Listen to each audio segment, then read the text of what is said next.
A Escrava, conto de Maria Firmina dos Reis, publicado originalmente em Revista Maranhense, número 3, 1887. Em um salão onde se achavam reunidas muitas pessoas distintas e bem colocadas na sociedade, e depois de versar a conversação sobre diversos assuntos mais ou menos interessantes, recaiu sobre o elemento servil. O assunto era, sem dúvida, de alta importância. A conversação era geral. As opiniões, porém, divergiam. Começou a discussão.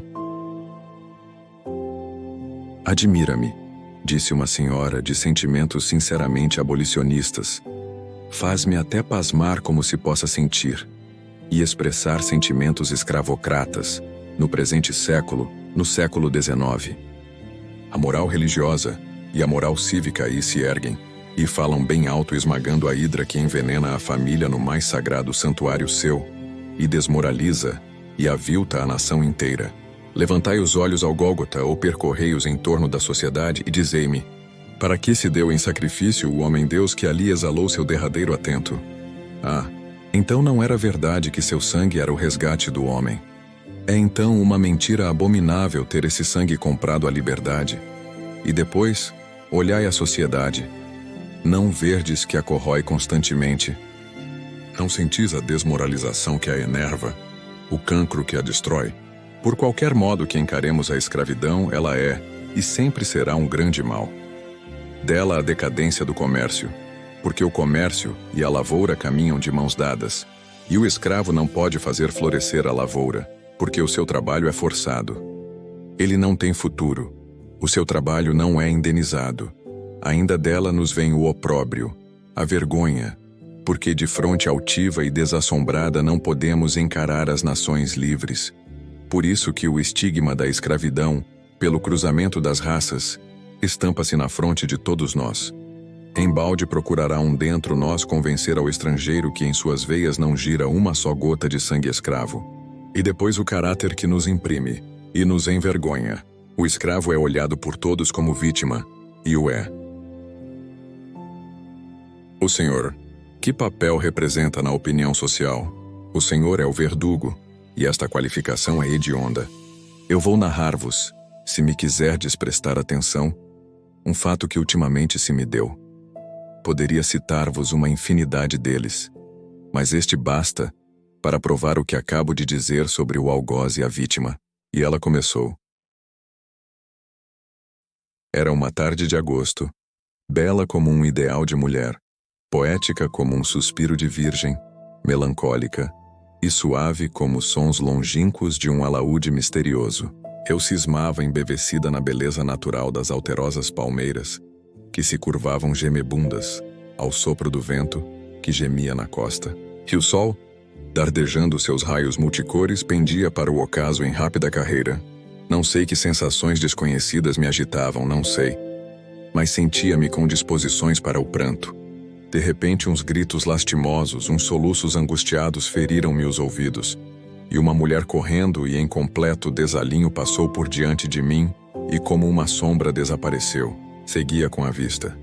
Ela, espavorida e trêmula, deu volta em torno de uma grande moita de murta e, colando-se no chão nela, se ocultou. Surpresa com a aparição daquela mulher, que parecia foragida, daquela mulher que um minuto antes quebrara a solidão com seus ais lamentosos, com gemidos magoados, com gritos de suprema angústia, permaneci com a vista alongada e olhar fixo no lugar que havia ocultar-se. Ela, muda e imóvel, ali quedou-se. Eu então a mim mesma interroguei. Quem será a desditosa? Ia procurá-la, coitada. Uma palavra de animação, um socorro, algum serviço, lembrei-me, poderia prestar-lhe. Ergui-me, mas no momento mesmo em que este pensamento que acode a todo homem em idênticas circunstâncias se me despertava, um homem apareceu no extremo oposto do caminho. Era ele de cor parda, de estatura elevada, largas espáduas, cabelos negros e anelados. Fisionomia sinistra era a desse homem, que brandia brutalmente na mão direita um azorrague repugnante, e da esquerda deixava pender uma delgada corda de linho. "Inferno, maldição!" bradava ele com voz rouca. "Onde estará ela?"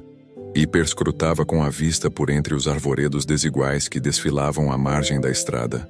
Tu me pagarás, resmungava ele. E aproximando-se de mim, não viu minha senhora. Interrogou com acento cuja dureza procurava reprimir. Não viu por aqui passar uma negra que me fugiu das mãos ainda há pouco? Uma negra que se finge douda. Tenho as calças rotas de correr atrás dela por estas brenhas. Já não tenho fôlego. Aquele homem de aspecto feroz era o algoz daquela pobre vítima. Compreendi com o horror. De pronto tive um expediente. Via, tornei-lhe com a naturalidade que o caso exigia. Via, e ela também me viu. Corria em direção a este lugar, mas parecendo intimidar-se com a minha presença, tomou direção oposta, volvendo-se repentinamente sobre seus passos.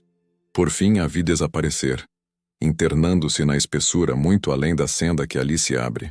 E dizendo isto, indiquei-lhe com um aceno a senda que ficava a mais de 100 passos de distância, aquém do morro em que me achava. Minhas palavras inexatas e o ardil de que me servi visavam a fazê-lo retroceder. Logrei o meu intento. Franziu o sobrolho, e sua fisionomia traiu a cólera que o assaltou. Mordeu os beiços e rugiu. Maldita negra! Esbaforido, consumido a meter-me por estes caminhos pelos matos à procura da preguiçosa. Ora, hei de encontrar-te, mas deixa estar, eu te juro, será esta derradeira vez que me incomodas. No tronco, e de lá foge. Então perguntei-lhe, aparentando o mais profundo indiferentismo pela sorte da desgraçada. Foge sempre? Sempre, minha senhora. Ao menor descuido foge. Quer fazer acreditar que é douda. Douda? Exclamei involuntariamente e com acento que traía os meus sentimentos. Mas o homem do azorrague não pareceu reparar nisso e continuou. Douda fingida, caro te há de custar. Acreditei-o o senhor daquela mísera. Mas empenhada em vê-lo desaparecer daquele lugar, disse-lhe: a noite se avizinha, e se a deixa ir mais longe, difícil lhe será encontrá-la. Tem razão, minha senhora. Eu parto imediatamente. E cumprimentando-me rudemente, retrocedeu correndo a mesma estrada que lhe tinha maliciosamente indicado. Exalei um suspiro de alívio ao vê-lo desaparecer na dobra do caminho. O sol de todo sumia-se na orla cinzenta do horizonte. O vento paralisado não agitava as franças dos anosos arvoredos. Só o mar gemia ao longe da costa, semelhando o arquejar monótono de um agonizante. Ergui ao céu um voto de gratidão, e lembrei-me que era tempo de procurar minha desditosa protegida. Ergui-me cônscia de que ninguém me observava, e acercava-me já da moita de murta, quando um homem, rompendo a espessura, apareceu ofegante, trêmulo e desvairado. Confesso que semelhante aparição causou-me um terror imenso. Lembrei-me dos criados que eu tinha convocado a essa hora naquele lugar e que ainda não chegavam. Tive medo. Parei, instantemente, e fixei-o. Apesar do terror que me havia inspirado, fixei-o resolutamente. De repente serenou o meu terror. Olhei-o e do medo passei à consideração, ao interesse. Era quase uma ofensa ao pudor fixar a vista sobre aquele infeliz, cujo corpo seminu mostrava-se coberto de recentes cicatrizes. Entretanto, sua fisionomia era franca e agradável. O rosto negro e descarnado, suposto seu juvenil aspecto aljofarado de copioso suor, seus membros alquebrados de cansaço, seus olhos rasgados, ora lânguidos pela comoção de angústia que se lhe pintava na fronte, ora deferindo luz errante e trêmula, agitada e incerta traduzindo a excitação e o terror, tinham um quê de altamente interessante. No fundo do coração daquele pobre rapaz, devia haver rasgos de amor e generosidade. Cruzamos ele e eu as vistas e ambos recuamos espavoridas. Eu pelo aspecto comovente e triste daquele infeliz tão deserdado da sorte. Ele, por que seria? Isto teve a duração de um segundo apenas. Recobrei o ânimo em presença de tanta miséria e tanta humilhação, e este ânimo procurei de pronto transmitir-lhe. Longe de lhe ser hostil, O pobre negro compreendeu que eu ia talvez minorar o rigor de sua sorte. Parou instantaneamente, cruzou as mãos no peito e, com voz súplice, murmurou algumas palavras que eu não pude entender. Aquela atitude comovedora despertou-me compaixão. Apesar do medo que nos causa a presença de um calhambola, aproximei-me dele e, com voz, que bem compreendeu ser protetora e amiga, disse-lhe: "Quem és, filho? O que procuras?" "Ah, minha senhora", exclamou erguendo os olhos ao céu. "Eu procuro minha mãe, que correu nesta direção, fugindo ao cruel feitor que a perseguia. Eu também agora sou um fugido, porque há uma hora deixei o serviço para procurar minha pobre mãe, que além de douda está quase a morrer. Não sei se ele a encontrou, e o que será dela. Ah, minha mãe! É preciso que eu corra, a ver se acho antes que o feitor a encontre. Aquele homem é um tigre, minha senhora, uma fera." Ouvia-o, sem o interromper, tanto interesse me inspirava o mísero escravo. "Amanhã", continuou ele, "hei de ser castigado. Porque saí do serviço antes das 6 horas, hei de ter 300 açoites, mas minha mãe morrerá se ele a encontrar. Estava no serviço, coitada. Minha mãe caiu desfalecida. O feitor lhe impôs que trabalhasse dando-lhe açoites. Ela deitou a correr gritando. Ele correu atrás. Eu corri também. Corri até aqui porque foi esta a direção que tomaram. Mas onde está ela? Onde estará ele?"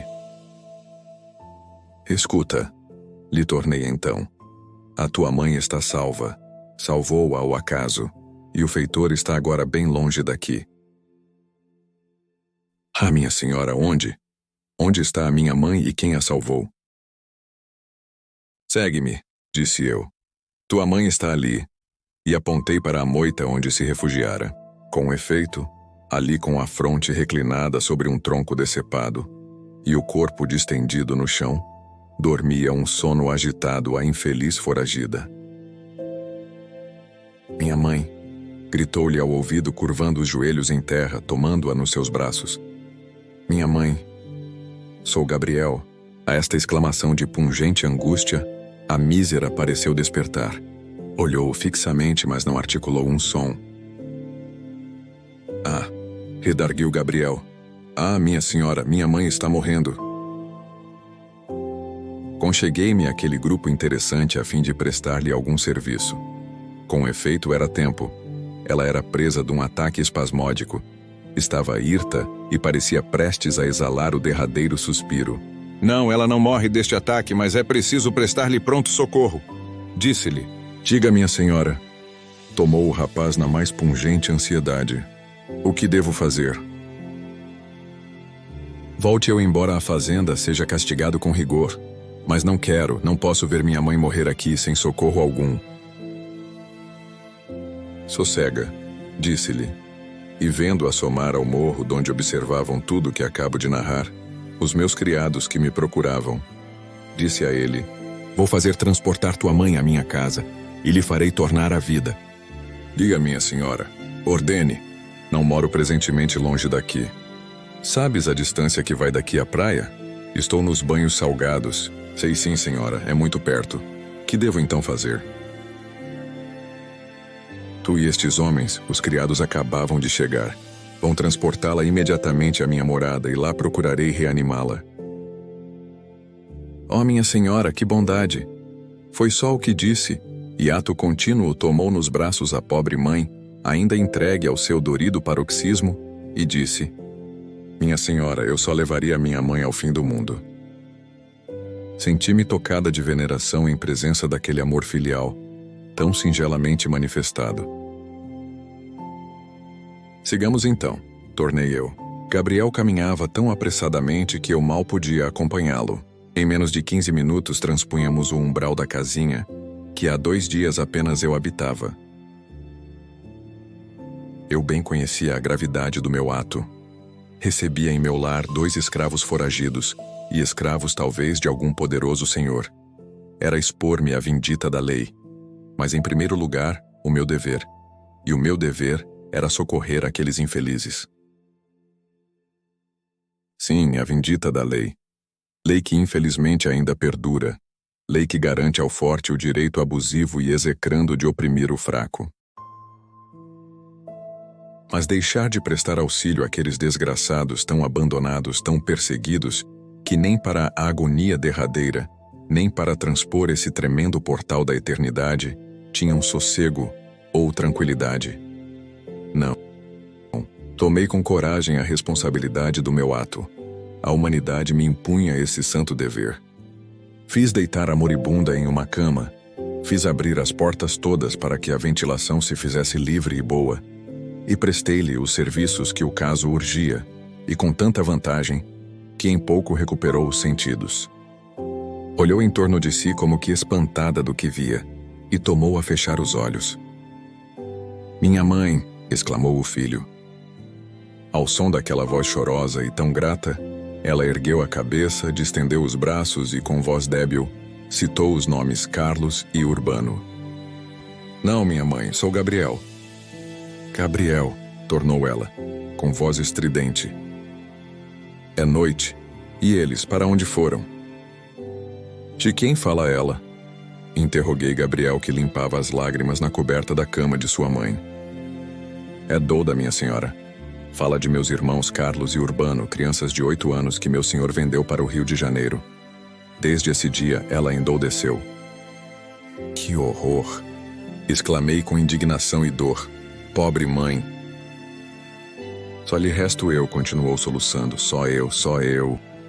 Entretanto, a enferma pouco a pouco recobrava as forças, a vida e a razão. Fenômenos da morte, por assim dizer. É luta imponente, embora da natureza, com o extermínio. "Gabriel? Gabriel, és tu? É noite, eu morro.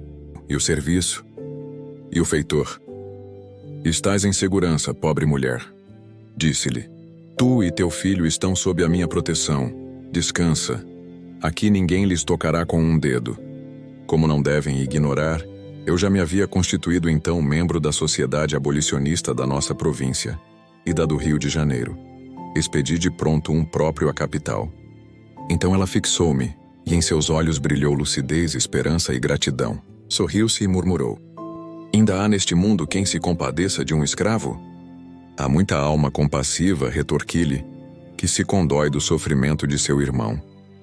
Naquela hora quase suprema, a infeliz exclamou com voz distinta: "Não sabe, minha senhora, eu morro, sem ver mais meus filhos. Meu senhor os vendeu. Eram tão pequenos. Eram gêmeos, Carlos e Urbano. Tenho a vista tão fraca. É a morte que chega. Não tenho pena de morrer. Tenho pena de deixar meus filhos. Meus pobres filhos. Aqueles que me arrancaram destes braços. Este que também é escravo." E os soluços da mãe confundiram-se por muito tempo com os soluços do filho. Era uma cena tocante e lastimosa que despedaçava o coração. Ah! Maldição sobre a opressão! Maldição sobre o escravocrata! Cheguei-lhe aos lábios o calmante que a ia sustendo e ordenei a Gabriel fosse tomar algum alimento. Era preciso separá-los. "Quem é vosmecê, minha senhora, que tão boa é para mim e para meu filho? Nunca encontrei em vida um branco que se compadecesse de mim. Creio que Deus me perdoa os meus pecados e que já começo a ver seus anjos." "Então, minha senhora, não conhece o senhor Tavares, do Cajuí?" "Não." Tornei-lhe com convicção. "Estou aqui apenas há 2 dias, tudo me é estranho, não o conheço. É bom que colha algumas informações dele. Gabriel mais dará." "Gabriel", disse ela. "Não, eu mesma. Ainda posso falar." E começou. Minha mãe era africana, meu pai de raça índia, mas eu de cor fusca. Era livre, minha mãe era escrava. Eram casados e desse matrimônio nasci eu. Para minorar os castigos que este homem cruel infligia diariamente à minha pobre mãe, meu pai quase consumia seus dias, ajudando-a nas suas desmedidas tarefas. Mas ainda assim, redobrando o trabalho, conseguiu um fundo de reserva em meu benefício. Um dia apresentou a meu senhor a quantia realizada, dizendo que era para o meu resgate. Meu senhor recebeu a moeda sorrindo-se. Tinha eu 5 anos, e disse: "A primeira vez que for à cidade trago a carta dela. Vai descansado." Custou a ir à cidade. Quando foi, demorou-se algumas semanas e quando chegou, entregou a meu pai uma folha de papel escrita, dizendo-lhe: "Toma e guarda com cuidado. É a carta de liberdade de Joana." Meu pai não sabia ler. De agradecido, beijou as mãos daquela fera. Abraçou-me, chorou de alegria e guardou a suposta carta de liberdade. Então, furtivamente, eu comecei a aprender a ler, com um escravo mulato e a viver com alguma liberdade. Isso durou 2 anos. Meu pai morreu de repente e no dia imediato meu senhor disse à minha mãe: "Joana, que vá para o serviço, tem já 7 anos e eu não admito escrava vadia." Minha mãe, surpresa e confundida, cumpriu a ordem sem articular uma palavra. Nunca a meu pai passou pela ideia que aquela suposta carta de liberdade era uma fraude. Nunca deu a ler a ninguém. Mas minha mãe, à vista do rigor de semelhante ordem, tomou o papel e deu-o a ler àquele que me dava as lições. Eram umas 4 palavras sem nexo, sem assinatura, sem data. Eu também a li quando caiu das mãos do mulato. Minha pobre mãe deu um grito e caiu estrebuchando. Sobreveio-lhe febre ardente, delírios e 3 dias depois estava com Deus. Fiquei sozinha no mundo, entregue ao rigor do cativeiro. Aqui ela interrompeu-se. Agitou-lhe os membros um tremor convulso. A morte fazia os seus progressos. De novo cheguei-lhe aos lábios a colher do calmante que lhe aplicava e pedi-lhe: não revocasse lembranças dolorosas que a podiam matar. Minha senhora, começou de novo, mais reanimada. Apadrinhe Gabriel, meu filho, ou esconda-o no fundo da terra. Olhe, se ele for preso, morrerá debaixo do açoite, como tantos outros, que meu senhor tem feito expirar debaixo do azorrague. Meu filho acabará assim. Não há de acabar assim. Descansa. Teu filho está sob minha proteção, e qualquer que seja a atitude que possa assumir esse homem, que é teu senhor, Gabriel não voltará mais ao seu poder. Ela recolheu-se por algum tempo, depois tomando-me as mãos, beijou-as com reconhecimento. Se eu pudesse nesta hora extrema ver meus pobres filhos Carlos e Urbano, nunca mais os verei. Tinham 8 anos. Um homem apeou-se à porta do engenho, onde juntos trabalhavam meus pobres filhos. Era um traficante de carne humana, ente abjeto e sem coração. Homem a quem as lágrimas de uma mãe não podem comover, nem comovem os soluços do inocente. Esse homem trocou ligeiras palavras com meu senhor e saiu. Eu tinha o coração opresso e pressentia uma nova desgraça. A hora permitida ao descanso, concheguei a mim meus pobres filhos, extenuados de cansaço que logo adormeceram. Ouvi ao longe rumor, como de homens que conversavam. Alonguei os ouvidos, as vozes se aproximavam. Em breve reconheci a voz do Senhor. Senti palpitar desordenadamente meu coração. Lembrei-me do traficante. Corri para meus filhos que dormiam. Apertei-os ao coração. Então senti um zumbido nos ouvidos. Fugiu-me a luz dos olhos e creio que perdi os sentidos. Não sei quanto tempo durou este estado de torpor. Acordei aos gritos de meus pobres filhos que me arrastavam pela saia chamando-me: "Mamãe, mamãe!" Minha senhora. Abriu os olhos. Que espetáculo! Tinham metido adentro a porta da minha pobre casinha, e nela penetrado meu senhor, o feitor e o infame traficante. Ele e o feitor arrastavam sem coração os filhos que se abraçavam à sua mãe. Gabriel entrava nesse momento. "Basta, minha mãe", disse-lhe, vendo em seu rosto debuxados todos os sintomas de uma morte próxima. "Deixa concluir, meu filho, antes que a morte me cerre os lábios para sempre. Deixa-me morrer amaldiçoando os meus carrascos. Por Deus! Por Deus!" gritei eu, tornando a mim. "Por Deus! Levem-me com meus filhos!" "Cala-te!" gritou meu feroz senhor. "Cala-te ou te farei calar." Por Deus, tornei eu de joelhos, e tomando as mãos do cruel traficante: meus filhos! Mas ele, dando um mais forte empuxão, e ameaçando-os com o chicote que empunhava, entregou-os a alguém que os devia levar. Aqui a mísera calou-se. Eu respeitei o seu silêncio, que era doloroso. Quando lhe ouvi um arranco profundo e magoado, curvei-me sobre ela. Gabriel ajoelhou-se e juntos exclamamos: morta.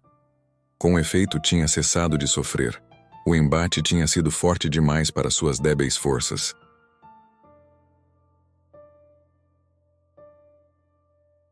A lua percorria melancólica e solitária os páramos do céu e cortava com uma fita de prata as vagas do oceano. No mesmo instante, um homem assomou à porta. Era o homem do Azorrague que eles intitulavam de feitor. Era aquele homem de fisionomia sinistra e terrível que me interpelara algumas horas antes acerca da infeliz foragida. E este homem aparecia agora mais hediondo ainda, seguido de 2 negros que, como ele, pararam à porta. Que pretende o senhor? Perguntei-lhe. Pode entrar. O pobre Gabriel refugiou-se trêmulo ao canto mais escuro da casa. Anda, Gabriel, disse-lhe com voz segura. Continua a tua obra. Eu e este desolado filho ocupamo-nos em cerrar os olhos à infeliz, a quem o cativeiro e o martírio despenharam tão depressa na sepultura. Comovidos em presença da morte, os 2 escravos deixaram pender a fronte no peito. O próprio feitor, ao primeiro ímpeto, teve um impulso de homem, mas, recompondo de pronto na rude e feroz fisionomia, disse-me: é hoje a 2ª vez que a encontro, minha senhora. Entretanto, não sei ainda a quem falo. Peço-lhe que me diga o seu nome, para que eu conheça o patrão, o senhor Tavares. É escandalosa, minha senhora, a proteção que dá a estes escravos fugidos. Estas palavras inconvenientes mereceram o meu desdém. Não lhe retorqui. O meu silêncio lhe deu maior coragem, e fazendo-se insolente continuou: a senhora coadjuvou a mãe em sua fuga. Acabou aqui. Mais tarde saberemos de quê. Pretenderá também coadjuvar o filho? É já o que havemos de ver. João Félix, e com um aceno indicou-lhes o que deviam fazer. Gabriel, que ao meu chamado voltara para junto do cadáver de sua mãe, sentindo que o vinham prender, levantou-se espavorido, sem saber o que fazer. Detente, lhe gritei eu. Estás sob a minha imediata proteção. E voltando-me para o homem do Azorrague, disse-lhe: insolente, nem mais uma palavra. Vai-te e diz a teu amo, miserável instrumento de um escravocrata. Diz a ele que uma senhora recebeu em sua casa uma mísera escrava, louca porque lhe arrancaram dos braços 2 filhos menores e os venderam para o sul. Uma escrava moribunda, mas ainda assim perseguida por seus implacáveis algozes. Vai-te e entrega-lhe este cartão, aí achará o meu nome. Vai, e que nunca mais nos tornemos a ver. Ele mordeu os beiços para tragar o insulto e desapareceu. No dia seguinte, era já de tarde, estava quase a desfilar o saimento da infeliz Joana, quando à porta da minha casinha vi apear-se um homem. Era o senhor Tavares. Cumprimentou-me com maneiras da alta sociedade e disse-me: desculpe-me, querida senhora, se me apresento em sua casa tão brusca e desasadamente, entretanto... Sem cerimônia, senhor, disse-lhe, procurando abreviar aqueles cumprimentos que me incomodavam. Sei o motivo que aqui o trouxe. E podemos, se quiser, encetar já o assunto. Custava-me, confesso, estar por longo tempo em comunicação com aquele homem que encarava sua vítima, sem consciência, sem horror. Peço-lhe 1000 desculpas se a vim incomodar. Pelo contrário, retorqui-lhe. O senhor poupou-me o trabalho de o ir procurar. Sei que esta negra está morta, exclamou ele. E o filho acha-se aqui. Tudo isto teve a bondade de comunicar-me ontem. Esta negra, continuou olhando fixamente para o cadáver. Esta negra era alguma coisa monomaníaca, de tudo tinha medo, andava sempre foragida. Nisto consumiu a existência. Morreu, não lamento esta perda, já para nada prestava. O Antônio, meu feitor, que é um excelente e zeloso servidor, é que se cansava em procurá-la. Porém, minha senhora, este negro, designava o pobre Gabriel, com este negro a coisa muda de figura. Minha querida senhora, este negro está fugido. Espero, mo entregará, pois sou o seu legítimo senhor, e quero corrigi-lo. Pelo amor de Deus, minha mãe, gritou Gabriel completamente desorientado. Minha mãe, leva-me contigo. Tranquiliza-te, lhe tornei com calma. Não te hei já dito que te achas sob a minha proteção? Não tem confiança em mim? Aqui o Sr. Tavares encarou-me estupefato. E depois perguntou-me: que significam essas palavras, minha querida senhora? Não a compreendo. Vai compreender-me, retorqui, apresentando-lhe um volume de papéis subscritados e competentemente selados. Rasgou o subscrito e leu-os. Nunca em sua vida tinha sofrido tão extraordinária contrariedade. Sim, minha cara senhora, redarguiu, terminando a leitura. O direito de propriedade conferido outrora por lei a nossos avós, hoje nada mais é que uma burla. A lei retrogradou. Hoje protege-se escandalosamente o escravo contra seu senhor. Hoje qualquer indivíduo diz a um juiz de órfãos: em troca desta quantia, exijo a liberdade do escravo fulano. Haja ou não aprovação do seu senhor. Não acham isto interessante? Desculpe-me, Sr. Tavares, disse-lhe. Em conclusão, apresento-lhe um cadáver e um homem livre. Gabriel ergue a fronte. Gabriel, és livre. O Sr. Tavares cumprimentou e retrocedeu no seu fogoso alazão, sem dúvida alguma mais furioso que um tigre.